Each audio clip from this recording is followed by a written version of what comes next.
The spirit of the city, now in the sky.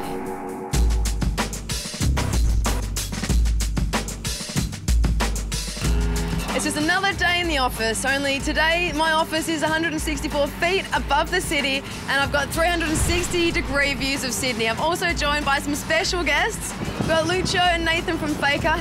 Now, you're not part of Faker. I'm Josh. Well, I entered a competition on the MTV website and here I am, 164 feet above the city.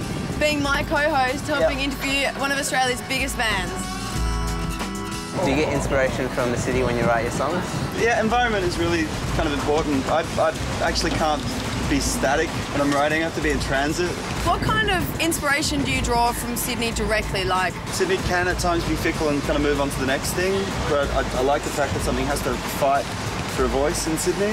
I've spent a lot of time trying to get away from Sydney and write in different places, and I really love Sydney, but sometimes you have to kind of go away to figure out who you are or what you're about and what you write about. You wrote the last album in LA.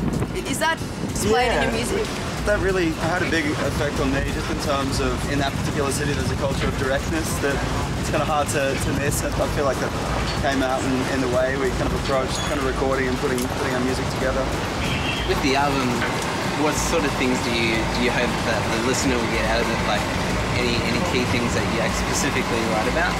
You've got to write something that's going to end up being that person's song, you know, and you hope to communicate with a whole lot of people and you want people to discover their own meaning or make their own relationship with the song. The McKenna Air Bar, coming to Sydney, Brisbane and Melbourne. Visit mckennaAirbar.com.au or SMS 0421 269 369 for more details. But hurry, tickets are limited.